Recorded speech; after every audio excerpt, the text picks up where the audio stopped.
Voice of Hope. Hari ini saya ingin berbicara tentang tangisan Yesus. Nah, salah satu tangisan Tuhan adalah ketika peristiwa Lazarus yang sakit dan sampai akhirnya ia mati. Nah, di dalam Yohanes pasal 11 dikisahkan bagaimana Tuhan menerima kabar bahwa Lazarus sakit. Dan Lazarus akhirnya benar-benar mati karena Tuhan sengaja tinggal 2 hari lebih lama. Dan ini menyebabkan kematian Lazarus. Nah, di dalam Yohanes pasal 11 ayat 35, dalam bahasa Inggris itu adalah ayat yang paling pendek karena dikatakan Jesus wept, atau dalam bahasa Indonesia, maka menangislah Yesus.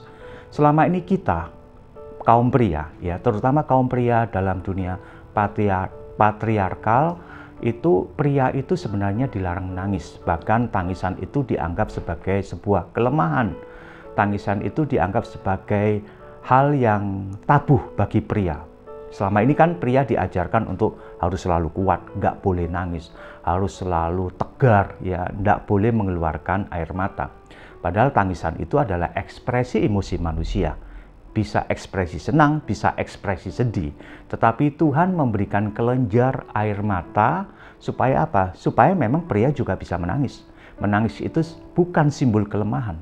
Nah, dalam hal ini ketika Yesus menangis, saya ingin memberikan beberapa hal penting tentang tangisan Yesus ini.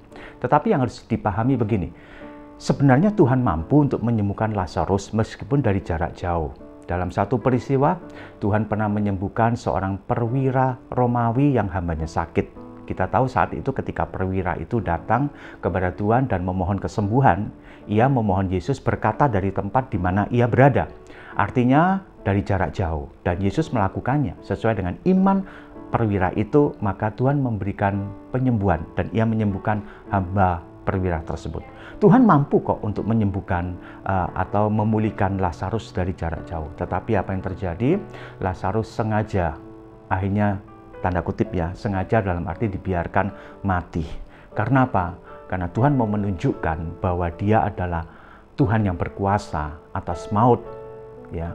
Nah, saudaraku yang terkasih dalam Tuhan. Nah, ketika dikatakan bahwa mati, Lazarus sampai akhirnya mati dan orang-orang menangis, ya, begitu juga Maria dan Marta. Dan Tuhan dikatakan menangis, dia menangis. Kenapa dia menangis? Ini adalah sebuah luapan emosi dari Tuhan yang menunjukkan bahwa dia itu juga adalah sepenuhnya manusia. Dan kita tahu juga dia adalah sepenuhnya Allah. Tetapi di dalam sepenuhnya manusia, ia mengekspresikan emosi tangisan. Nah, setidaknya ada 2 hal penting tentang tangisan tersebut. Kenapa Yesus yang menangis? Yang pertama, Tuhan menangis karena dia itu bersimpati dengan Maria, Marta, dan orang-orang yang menangisi Lazarus. Bagaimana Tuhan merasakan? Ia bukan sekedar sebuah tangisan biasa, tetapi itu tangisan yang menggambarkan bagaimana Tuhan Yesus ikut merasakan apa yang dirasakan, kesedihan yang dialami oleh keluarga tersebut. Ketika tangisan itu dinaikkan, artinya ketika mereka menangis, kesedihan yang dalam terjadi dan Tuhan Yesus juga ikut merasakan.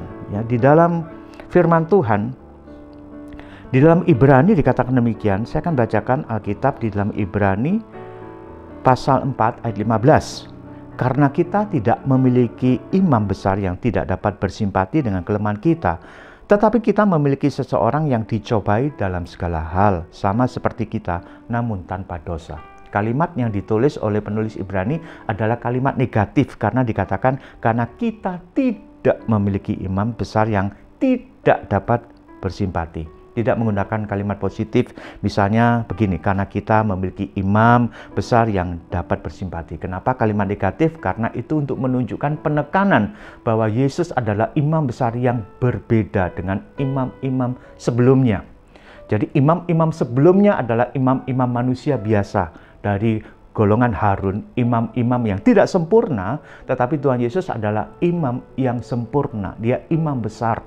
Dikatakan bahwa Dia ikut bersimpati dengan kelemahan kita, ikut merasakan apa yang kita rasakan. Ingat ketika Saulus sebelum bertobat, dia bertemu dengan Tuhan Yesus. Apa sapaan Tuhan Yesus kepada Saulus saat itu? Tuhan berkata demikian, mengapa engkau menganiaya aku? Kapan Saulus secara langsung menganiaya Yesus? Tidak pernah. Ia hanya menganiaya gereja Tuhan, tubuh Kristus. Tetapi Tuhan berkata, engkau menyakiti aku juga. Karena ia ikut merasakan apa yang dirasakan oleh gerejanya atau tubuhnya. Nah, kemudian kenapa Yesus yang menangis? Saya percaya arti kedua adalah begini. Tuhan itu menangis karena dia marah. Karena dia sedih sekaligus marah terhadap dosa dan maut. Desain awal manusia diciptakan tidak demikian. Tidak ada maut, ya, tidak ada kesedihan, tidak ada duka cita, tidak ada malapetaka, semua adalah kebahagiaan. Tetapi dosa sudah memporak-porandakan segalanya, sehingga dosa dan maut berkuasa atas manusia. Itulah kesedihan yang diekspresikan Yesus. Karena penekanannya di dalam Yohanes 11 ayat 33 dikatakan, saya akan bacakan di dalam Yohanes pasal 11 ayat 33.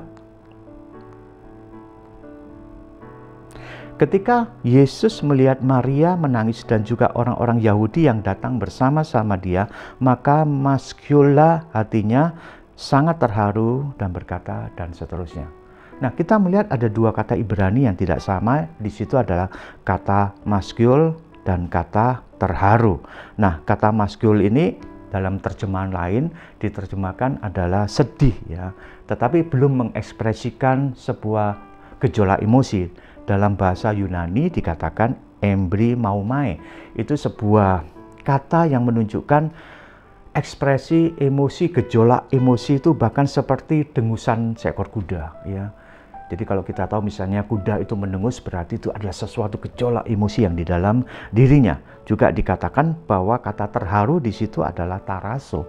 Taraso itu juga menunjukkan sebuah kegelisahan, kecemasan, dan lain sebagainya. Jadi bagaimana Yesus itu gelisah, dia ada gejolak emosi amarah yang terpendam terhadap dosa dan terhadap maut. Dan itulah yang Yesus alami saat itu. Dan kita tahu peristiwa itu ketika kebangkitan terjadi, Lazarus dibangkitkan, maka pemimpin-pemimpin agama saat itu mereka bermufakat untuk menangkap Yesus dan membunuhnya. Dan memang akhirnya Tuhan Yesus sebagai korban dia mati di kayu salib. Nah, saudaraku yang terkasih dalam Tuhan, kita belajar satu hal penting, ternyata Yesus juga menangis, tidak menunjukkan kelemahan, tapi itu sebuah ekspresi emosi manusia. Bagaimana Yesus bersimpati dengan kita dan ikut merasakan apa yang kita rasakan. Juga dia marah dan sedih, dia penuh dengan gejolak emosi terhadap dosa dan maut yang menguasai manusia. Tapi Tuhan Yesus sudah memberikan jawabannya. Dia sudah mengalahkan maut, dia menang ketika dia bangkit, dan ia mengembalikan kembali posisi kita untuk kita bisa menikmati kebahagiaan dan kemuliaan bersama dengan Tuhan selamanya. Kiranya Voice of Hope ini memberkati kita semua. Amin.